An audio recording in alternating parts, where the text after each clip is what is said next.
Hey everybody, so I had a conversation with somebody about a week or two, yeah, about a week or two ago, and it seems like I'm not really giving enough progress updates on my book.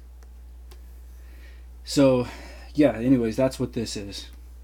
So just showing everybody where I'm at and getting people, to realize part of the process, or giving them inside peeks on the process basically.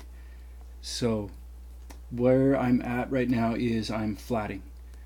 So you can see the story over here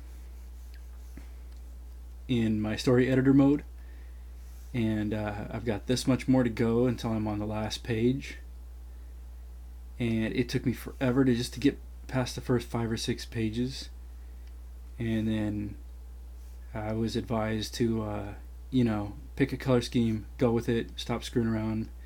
And I said, you know what, that's true, because by the time I get to book 3 or 5, it's probably not even going to look the same at all. And so he said, yep, it won't. It's pretty much inevitable. If you want to improve, if you're going to change your stuff and everything else, and the way all of this is going to look, it will eventually look different. So anyways, I'll flat while I'm talking. And what all flatting is see, if I grab the selection tool here, you know what, let me turn off the inks. See that? I can grab this area, or I can grab this area, and I can hold my shift key. I actually have a little pad for this, but anyways, and I can select all of those, and then I can change them to whatever, like that. That is flatting, and it takes place under the inks. So that's why if I turn off the inks, you see all of this going on. So that's where I'm at. I was making it overly complex because, I'm not used to working with colors a lot, which, man, I really screwed myself over on that. But anyways, getting to the point, I'm trying to stomp that. I'm trying to overcome the fear and the lack of working with colors altogether, because usually I'm just a black and white kind of artist, and just be able to do the whole thing, because it's just going to go quicker that way, and then book 2 will be faster, book 3 will be faster, on and on. And I didn't want this character to be exposed to the world and have colors I really don't like, or just wreck what I took the time to pencil and ink.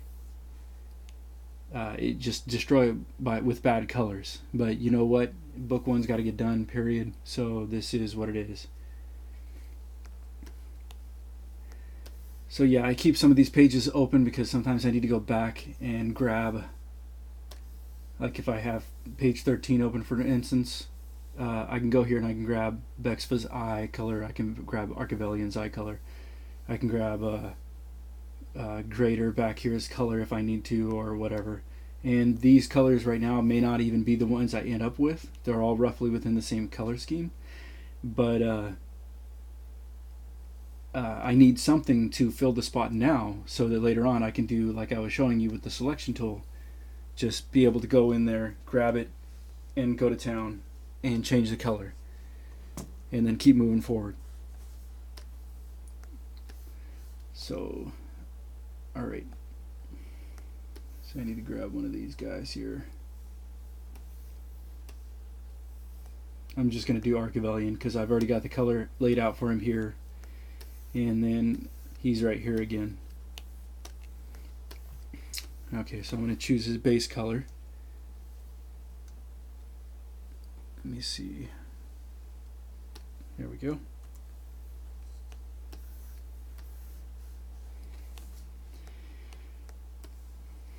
So yeah, that advice that I had received too on just giving people that are interested in the book updates. They said, you know what, everybody understands what it's like to either be distracted or have other obligations, things like that you need to get done. And so they said just plain and simple, don't fear giving people updates on what's really going on. Just get it out there. Because a lack of updates is worse. And they said a heck of a lot more than just that. But, you know, it made me come to the realization that, hey, you know what? This is the reality of it. This is part of the process. So if it's catching the eye of somebody that doesn't really care, you know what? They probably just didn't care to begin with. So on that note, this is for anybody who actually cares. And I appreciate, you know, you caring and wanting to take the time and wanting to even see it. And it will be out there.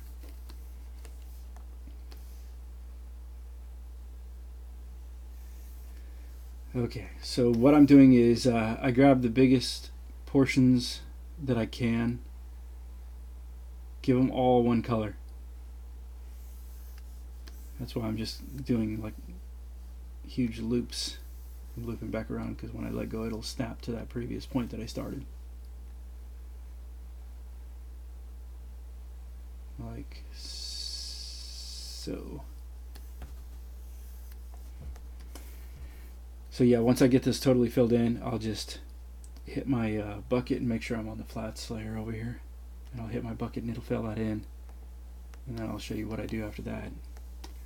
And this won't be a super long update. I mean, it's only been 6 minutes right now, but I don't want to do too long of an update for tonight. It's already late as it is. So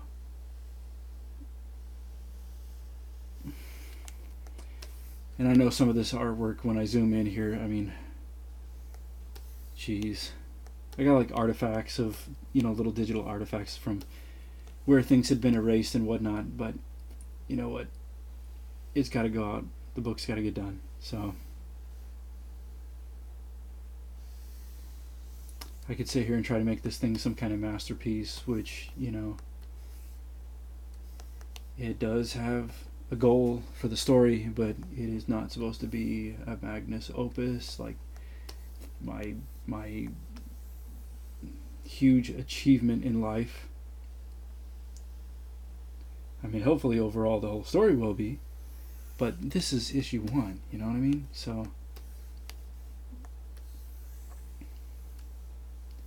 no, it's not going to be probably the bestest thing that anybody's ever seen in their whole life and blah blah blah. So I'm having fun doing it, and I gotta just get it published.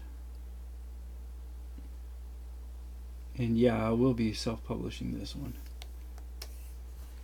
This day and age, you don't really need a publisher at all.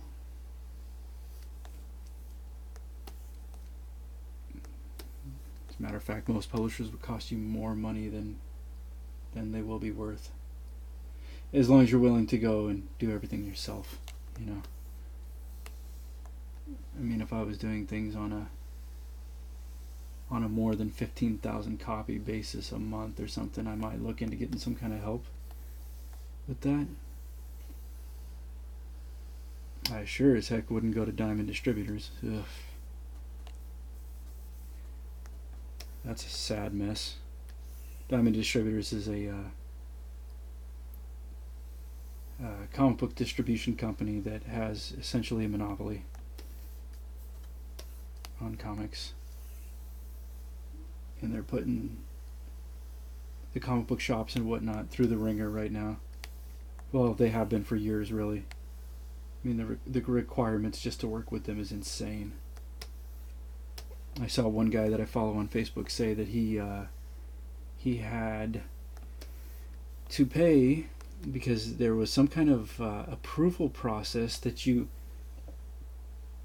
have to go through to get your books distributed by Diamond, and just the approval process alone, or I think it was like a service check acknowledging that the numbers being ordered, the number of copies being ordered is what you claim it is, and that approval process or inspection, whatever you want to call it, was $400. And so he said, you know what, I cannot afford my small little company. Cannot afford a $400 instant increase just to review. That's what it was. Just to review that the orders are what they claimed they were. Has nothing to do with, sales or copies, going out or anything like that. That's just to review it. So again, if you're going to publish something, forget about it. Just do it yourself. It's really not that difficult. I mean, it would be sort of difficult on a more massive scale, but I can almost guarantee you're not going to have that kind of issue to begin with anyways. So, and personally, if I was to get this published through any other company, it would be Image, without a doubt.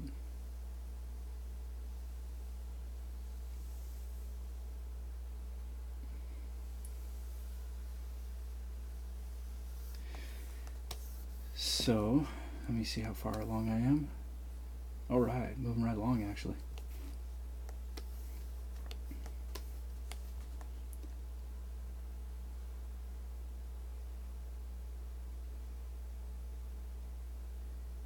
Yeah, this program here that I'm using, Clip Studio Paint, you can see it up at the top right here. It actually has this thing where I can just fill in an area. I can use my bucket tool or whatever it may be to fill in an area and do this a lot faster. But parts of this were drawn in Photoshop and other parts were drawn in CSP. And when you draw in Photoshop, it's raster only, basically. And for that feature to work really well, it's better to do it with vector, which in this program you can draw. You see these little paper thingies right here? I'm getting too far away from the microphone. But you see these little things right here? Watch. See, new raster layer and new vector layer. And if I turn on vector layer, I draw in all nice clean lines. And then the bucket, when I turn on this bucket tool right here and I do, where is it? Stop filling at center line of vector. I can turn that on, and then it will fill everything within those vector lines. And you can set how far the gap can be. Can it be a huge gap or a small gap? That makes it a lot faster. But you know what? Like I said, not all of this was drawn in this program. So I'm just having to deal with it the way it is, which means I got to do more of this stuff, using the lasso and making all these flats. I'd have to make the flats anyways. It's just with vector lines it would be a lot faster. So the next one I draw, I think, will be entirely in vector, so that I will just be able to grab the paint bucket and go boom boom boom boom boom. And then flats will be done.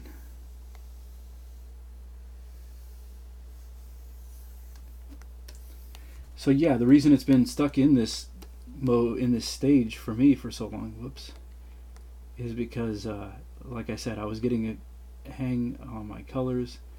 I was actually practicing some other things, and I am doing more pinups that I'll be taking with me, prints of them to conventions is next time I end up going. And I did a Ninja Turtle one, and I did a Cyclops, and I'm got a mermaid I'm going to do, and I'll have some others, I'm sure. And those are what I've been using to not only to have prints to sell at the conventions, but also to hone my color skills, because quite frankly I was just either afraid of it or avoiding it or both. I don't really know, but for whatever reason I was like, oh, I'll just get a colorist for blah blah blah in the future.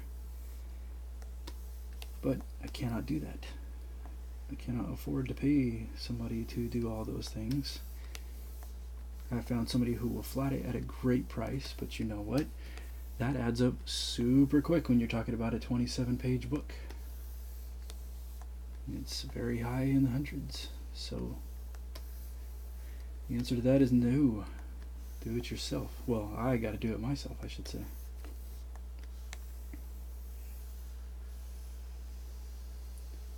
There we go.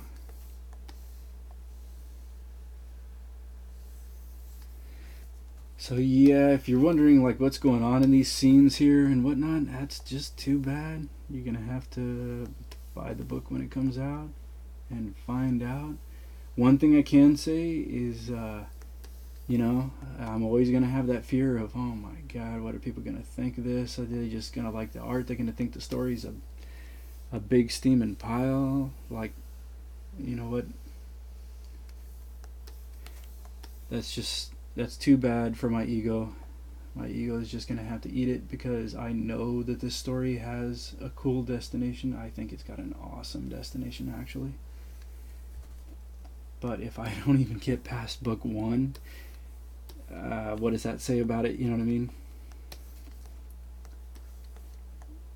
Because even if somebody doesn't like book one, which is, like I said, about 27 pages, I'm really hoping by the time it gets to book 3, book 4, book 5, that people are going to start getting the idea of what's really going on here and love it. I'm sure a lot of people hope that for their books, but I've actually had some of my material reviewed by two excellent writers in college.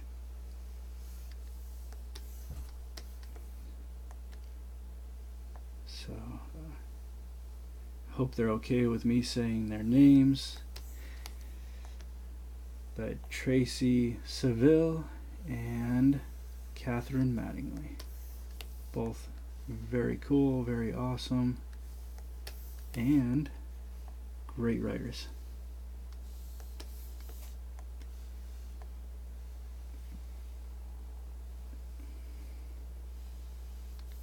So usually they don't mind me name dropping.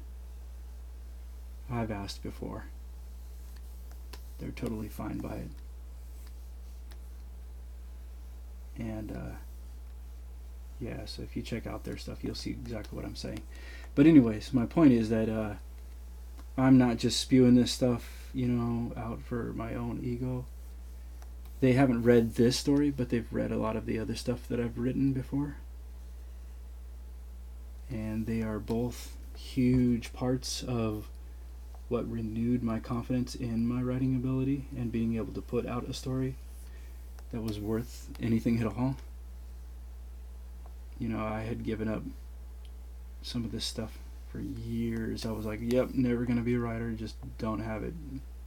And they totally renewed my faith in it, in my ability to write. So huge thank you to them. But anyways, I'm almost done here with this.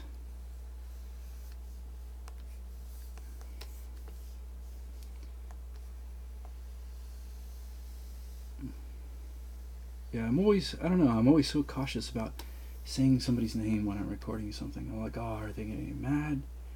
Or are they not gonna like it or whatever, blah blah. But you know what?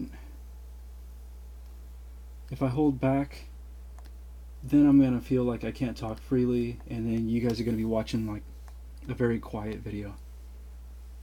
I'd rather just say something and then maybe have to go back and edit out somebody's name if they don't want me saying their name.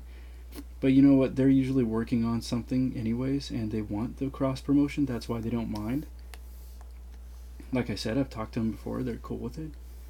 But yeah, you know, I figure I gotta do more of these. I gotta feel more comfortable doing them. So I'm just gonna say what I think at the time needs to be said to either be more helpful or to be more expressive of the point I'm trying to get across.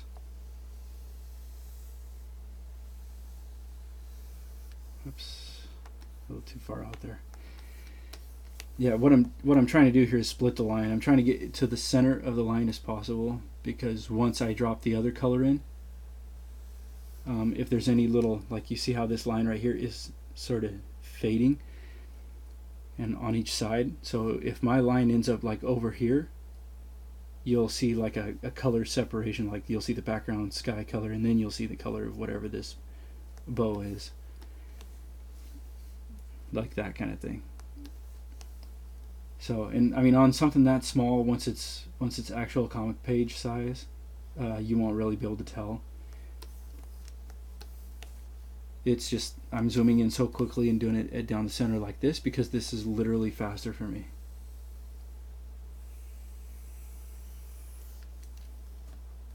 Even though it's overkill to zoom in that far, but if I do this and I'm sitting there struggling,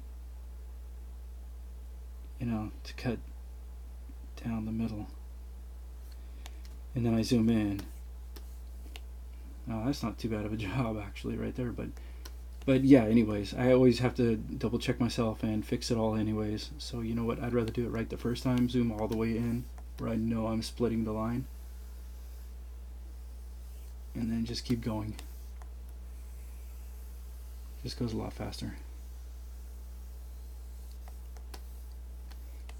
And this Wacom's pretty big, so this is like,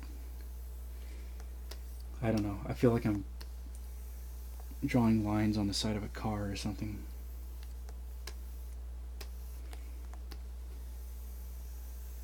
Almost done with this bow. I know, right? This is probably super exciting for everybody watching. They're probably like, oh, I love these flats. This is so cool. This is what I always want to do. I want a flat all the time, 24/7. I got nothing better to do.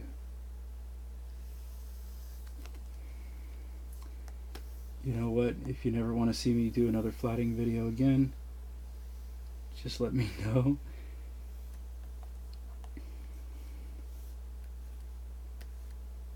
Just let me know so I don't, you know, continually think people want to see whatever part of the process. But me personally, I like seeing people's processes. I don't care what stage they're in. So that's what this is.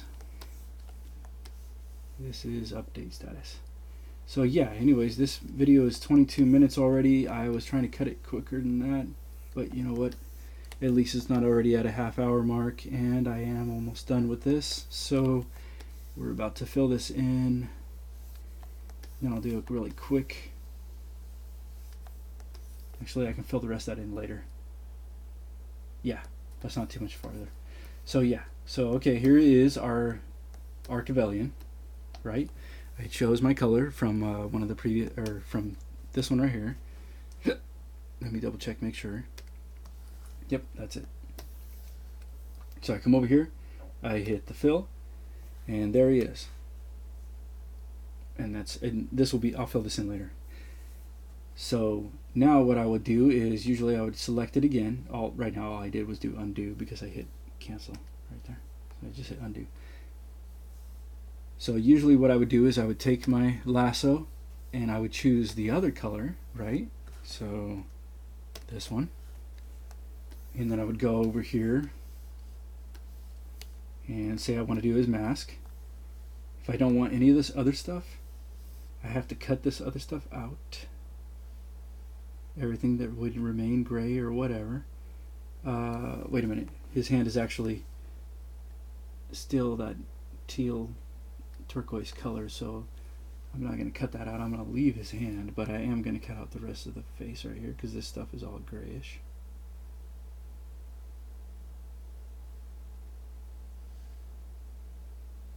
So, and you can see the selection that remains behind.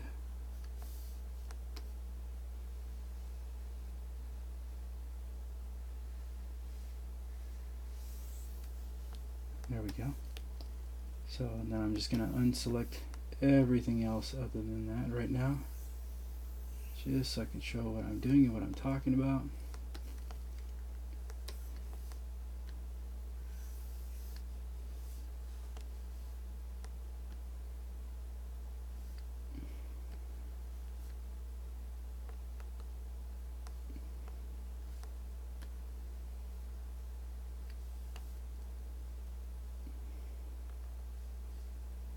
Actually, you know what? For the sake of doing this, I will take out the hand right now.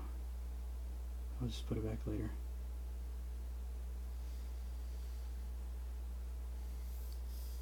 There we go.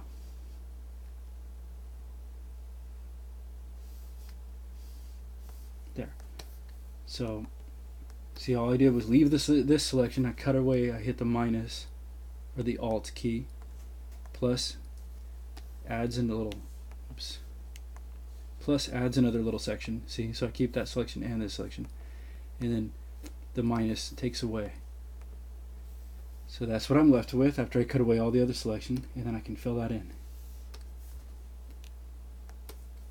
And then by using the wand and selecting something else, then I can cut away the other pieces, and then I'll end up with a similar result as this right here. So yeah, that's where I'm at. That's the current page that I'm working on. You guys will just have to guess as to what's going on until the book is out. And thank you for watching. I'll try to keep doing more updates as I go.